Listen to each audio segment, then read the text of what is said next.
जून 1980 एक plane crash में भारत की पूर्व प्रधानमंत्री इंदिरा गांधी के छोटे बेटे संजय गांधी की मौत हो गई थी। संजय गांधी जो ना तो प्रधानमंत्री बने ना मंत्री, हाँ एक बार अमेठी से सांसद जरूर बने, लेकिन अपनी करीब 33 साल की छोटी सी लाइफ में उन्होंने वो काम किए जिससे आज तक या आने वाली कई पीढ़ियों तक उन्हें याद किया जाएगा। वैसे तो इमरजेंसी और नसबंदी की वजह से उन्हें ज्यादातर लोग विलेन के तौर पर याद करते हैं, लेकिन मारुति 800 को भारत में लाने का क्रेडिट भी उन्हें ही जाता है। संजय गांधी लंबी उम्र तक जी नहीं सके, लेकिन उनसे जुड़े कई सारे किस्से हैं। इंदिरा और कांग्रेस के लिए संजय गांधी जरूरी कहे जाते हैं। हालांकि उनके जीवन में ऐसे भी किस्से रहे जब उन्होंने अधिकारियों को थप्पड़ मारे और गालियां बकी, लेकिन उसी संजय के बारे में ये भी मशहूर है कि गोरखपुर के वीर बहादुर सिंह को सड़क से उठाकर यूपी का मुख्यमंत्री बनाया।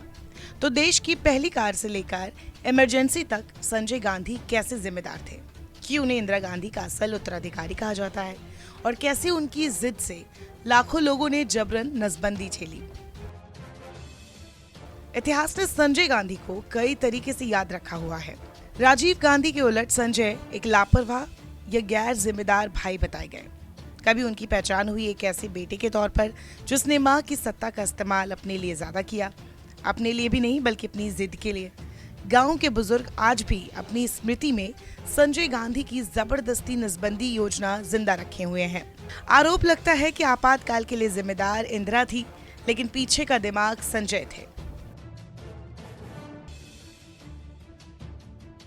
जो संजय गांधी के टाइम के नेता या जानकार है, वो बताते हैं कि संजय गांधी जो ठान लेते थे वो करते ही थे। उन्हें मशीनों से बड़ा लगाव था। कमरे में एक छोटी सी वर्कशॉप चल रही होती थी जिसमें हमेशा वो किसी चीज की मरम्मत कर रहे होते थे। इसके ठीक उलट पढ़ाई में संजय गांधी एवरेज थे और दोस्तों में बोरिंग। बचपन में पढ़ाई करने के लिए उन्होंने देहरादून के दून स्कूल में दाखिला लिया। इसके बाद उन्होंने स्विट्जरलैंड के इंटरनेशनल बोर्डिंग स्कूल एकोल डी ह्यूमेनाइट में पढ़ाई की। उन्होंने क्रेवे में रोल्स रॉयस के साथ इंटर्नशिप किया और इंग्लैंड से वो भारत लौट आए। हालांकि लंदन में रहते हुए संजय की जिंदगी में 2 लड़कियां आ चुकी थी, जिसमें से एक जो थी उसने राजीव गांधी और सोनिया गांधी को भी मिलवाया था। हालांकि संजय गांधी उस वक्त भारत में मारुति की लॉन्च को लेकर इतने सीरियस थे कि प्यार वाला चैप्टर ज्यादा चल नहीं सका। भारत की कमान शास्त्री जी के हाथ में थी। इंदिरा एक बार कांग्रेस अध्यक्ष बनने के बाद लाल बहादुर शास्त्री की सरकार में दूरसंचार मंत्रालय संभाल रही थी। ताशकंद में लाल बहादुर शास्त्री की मौत के बाद इंदिरा गांधी प्रधानमंत्री बन चुकी थी और यहीं से शुरुआत होने जा रही थी एक ऐसे माँ बेटे के रिश्ते की जो आगे चलकर भारत के पन्ने पर इमरजेंसी और नसबंदी जैसा काला अध्याय जोड़ने वाला था। संजय गांधी का सपना था कि भारत में पीपल्स कार यानी आम लोगों के पास कार हो। इसके लिए उन्होंने दिल्ली के गुलाबी बाग में एक वर्कशॉप भी तैयार करवाया। 4 जून 1971 को मारुति मोटर्स लिमिटेड नाम की एक कंपनी बनाई गई और इस कंपनी के पहले एमडी संजय गांधी खुद थे, जिसकी मारुति 800 कार अब तक देश में सबसे ज्यादा बिकने वाले मॉडलों में से एक है। साल 1970 के दशक में वो भारतीय युवा कांग्रेस के नेता बने और इसके बाद साल 1980 तक उन्होंने देश की राजनीति में अपना एक अमिट छाप छोड़ दिया। संजय गांधी को इंदिरा गांधी का उत्तराधिकारी के तौर पर भी देखा जाता था। माना जाता है कि जब 25 जून को आपातकाल की घोषणा हुई तो उसके बाद कई सालों तक संजय गांधी ने ही देश की बागडोर अपने हाथों में संभाले रखा। साल 1976 के सितंबर महीने में उन्होंने एक ऐसा फैसला लिया जिसे आज भी देश के बुजुर्गों को याद है। दरअसल उन्होंने देश भर में पुरुष नसबंदी करवाने का आदेश दिया था। इस फैसले के पीछे सरकार की मंशा थी कि देश की आबादी को कंट्रोल किया जा सके, लेकिन देश भर में कई लोगों की जबरदस्ती नसबंदी करवाई गई। एक रिपोर्ट में खुलासा किया गया था कि एक साल में 60 लाख से ज्यादा लोगों की नसबंदी करवाई गई थी। बताया जाता है कि 16 साल के किशोर से लेकर 70 साल के बुजुर्गों का भी नसबंदी करा दिया गया था। संजय गांधी और मेनका गांधी की लव स्टोरी की शुरुआत 14 सितंबर 1973 को हुई थी। संजय गांधी अपने दोस्त की शादी की पार्टी में गए थे। इसी दिन संजय गांधी का जन्मदिन भी था। इस पार्टी में संजय गांधी की मुलाकात मेनका आनंद से हुई थी। मेनका गांधी की बात करें तो उनके पिता तरलोचन सिंह लेफ्टिनेंट कर्नल थे।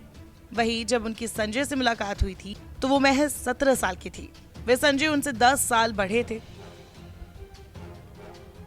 पहली मुलाकात के बाद दोनों एक दूसरे के साथ वक्त बिताने लगे और दोनों ने आखिरकार 23 दिसंबर 1974 को शादी रचाई। आपातकाल खत्म होने के बाद संजय गांधी मार्च 1977 में अपने पहले चुनाव में खड़े हुए, लेकिन उन्हें अपने ही निर्वाचन क्षेत्र अमेठी में करारी हार का सामना करना पड़ा।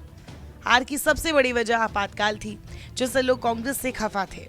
इंदिरा खुद रायबरेली में हार चुकी थी। इतना बुरा दौर कांग्रेस ने आजादी के बाद पहली बार देखा था। हालांकि जनता पार्टी की सरकार ज्यादा दिन नहीं चली। पहले मोरारजी देसाई का इस्तीफा हुआ, फिर प्रधानमंत्री बने चौधरी चरण सिंह, लेकिन वो भी इस गठबंधन की सरकार को चला नहीं सके। ये सब 1979 में हुआ, यानी चुनाव हुए महज 2 साल हुआ था। 1980 में फिर चुनाव की घोषणा हुई। चुनावों की कमान फिर से संजय गांधी के हाथों में थी और इस बार इंदिरा गांधी और कांग्रेस की जीत हुई। खुद संजय गांधी ने भी जनवरी 1980 में हुए आम चुनावों में अमेठी से जीत हासिल की थी। हालांकि ये उनकी पहली और आखिरी जीत थी।